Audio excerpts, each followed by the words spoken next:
ഇന്നത്തെ റെസിപ്പി മുട്ടക്കറിയാണ്. ഇതിന് 4 മുട്ട പുഴുങ്ങി തോട് കളഞ്ഞ് വെക്കണം. 2 ചെറിയ തക്കാളി അരിഞ്ഞ് വെക്കണം. സവാള ചെറുതായി 2 സവാള അരിഞ്ഞ് വെക്കണം. ഇഞ്ചി വെളുത്തുള്ളി 1 ചതച്ചെടുത്ത് വെക്കണം. അതിനുശേഷം നമ്മൾ ഒരു ചീനിച്ചട്ടി അടുപ്പിൽ വെച്ച് വെളിച്ചെണ്ണ ഒഴിച്ച് ഇഞ്ചി വെളുത്തുള്ളി അതിലേക്കിട്ട് ആദ്യം കടുകിട്ട് പൊട്ടി കഴിയുമ്പോൾ ഇഞ്ചി വെളുത്തുള്ളി കറിവേപ്പില ഇട്ടതിന് ശേഷം സവാള അരിഞ്ഞത് അതിലേക്കിട്ട് ഒന്ന് വഴറ്റിയെടുക്കണം. അതിനുശേഷം ലേശം ഉപ്പുകൂടിയിട്ട് നന്നായിട്ടൊന്ന് വഴറ്റിയെടുക്കുക. നന്നായിട്ടൊന്ന് വഴണ്ടി വന്നു കഴിയുമ്പോഴത്തേക്കിന് നമ്മൾ തക്കാളി കൂടെ അതിലേക്കിട്ട് നന്നായിട്ടൊന്ന് വഴറ്റിയതിന് ശേഷം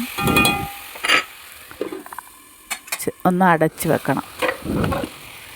അടച്ച് വെച്ച് അതൊന്ന് വെന്ത് വന്നു കഴിയുമ്പോഴത്തേക്കിന് ഒന്നുകൂടെ ഒന്ന് വഴറ്റിയതിന് ശേഷം ഒരു ചെറിയ സ്പൂൺ മഞ്ഞൾപ്പൊടി, ഒരു ചെറിയ സ്പൂൺ കുരുമുളക് പൊടി, ഒരു ചെറിയ സ്പൂൺ മസാലപ്പൊടി, ഒരു 2 ടീസ്പൂൺ മുളക് പൊടി, ഇത്രയും കൂടി ഇട്ട് നന്നായിട്ടൊന്ന് വഴറ്റിയെടുത്ത് ചെറുതായിട്ട് ഒന്നുകൂടെ ഒന്ന് അടച്ച് വെച്ചതിന് ശേഷം നമ്മൾ ഒരു പാത്രത്തിൽ ഒരു 1/2 കപ്പ് വെള്ളം തിളപ്പിച്ചത് കൂടെ അതിലേക്ക് ഒഴിച്ച് ഇളക്കി നന്നായിട്ട് തിളച്ച് വന്നു കഴിയുമ്പോൾ നമ്മൾ പുഴുങ്ങി വെച്ചിരിക്കുന്ന മുട്ട ചെറുതായൊന്ന് വരഞ്ഞ് അതിലേക്കിട്ട് ഇളക്കി യോജിപ്പിച്ച്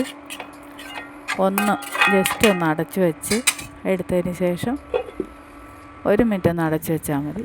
നമ്മുടെ ടേസ്റ്റി ആയിട്ടുള്ള മുട്ടക്കറി തയ്യാറായിട്ടുണ്ട്. ചപ്പാത്തിയുടെയും ചോറിൻ്റെയും കൂടെയും കഴിക്കാൻ സൂപ്പർ ടേസ്റ്റിയാണ്.